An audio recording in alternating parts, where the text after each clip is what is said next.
าธุเด้อมื้อนี้ขอผลบุญที่ลูกหลานได้นั่งสมาธิ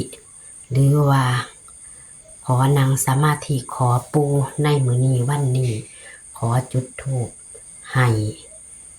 FCของลูกของหลานได้ถูกหวยรวยเบอร์ในวันที่1 กันยายน69ที่จะถึงนี้ให้แตก3ตัวตรงๆ3ตัวตรงๆเด้อปู่เอ้ยปู่เจ้าเฮียนเจ้าซ่านเจ้าบ้านของผู้ข้าก็ได้ให้แตกคือ59คือ241นั่นเด้อปู่เอ้ยสุดนั่นจุดมากกับเข้ามา2งวด3งวดเนาะงวดหนึ่งอีกงวดนี้ก็ให้คือกันมีงวดวังหันพลาดเนาะค่ะงวดวังหันให้พอยันจุดเพิ่นได้090แต่ว่ามาออกลาวพี่น้องมาออกตำลาวเด้ออย่าลืมอย่าเผลออย่าพลาดไปหาตำลาวนำไปขามโขงนำเด้ออันนี้ออกมาตรงๆเด้อปูสาธุ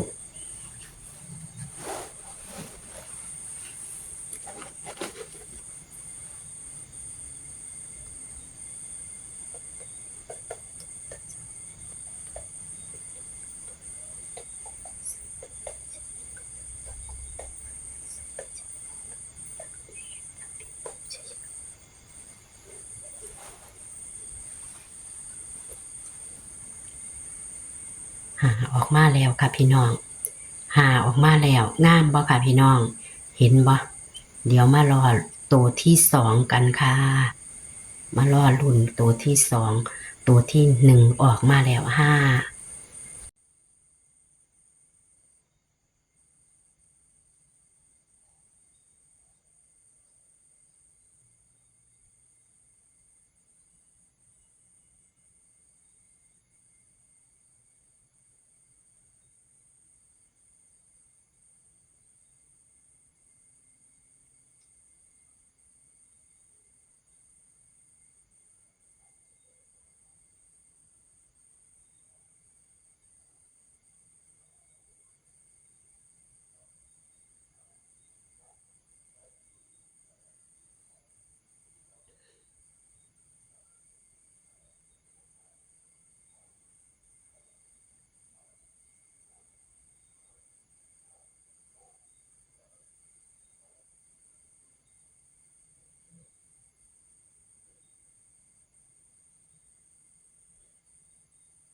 มาแล้วพี่น้อง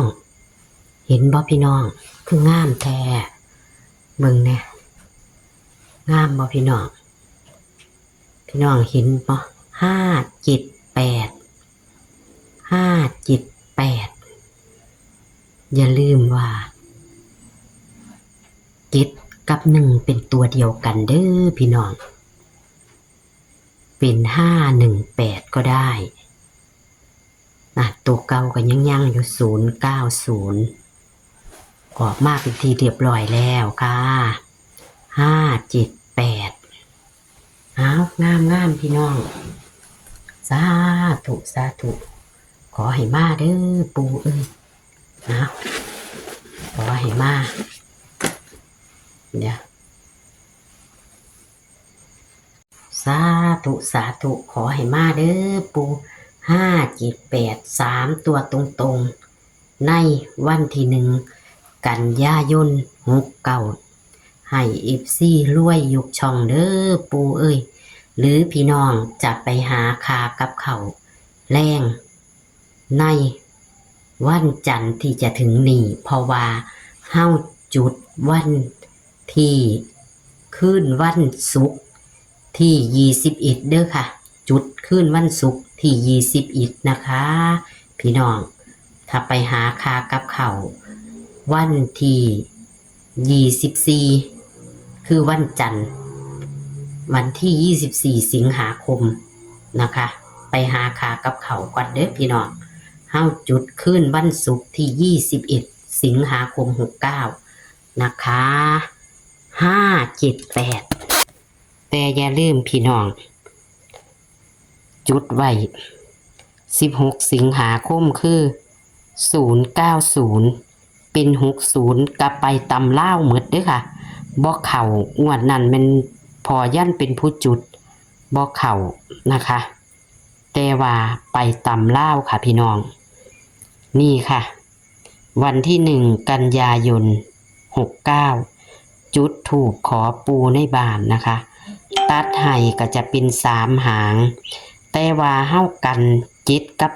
1เป็นตัวเดียวกันย่านคือ2 4 7แม่พี่น้องเป็น2 4 1ชุดนั่นแตก3ตัวเลยนี่ค่ะ578ค่ะพี่น้องแคปหน้าจอค่ะเฮากันให้518เด้อค่ะพี่น้องไปหาคากับเขาก่อนเด้อค่ะโชคมันค่ะกับปูในบ้านนะคะคลิปนี้กับฝากไว้ซ้ำนี้ค่ะเจอกันคลิปหน้าค่ะสวัสดีค่ะโชคมันกับปูในบ้านค่ะ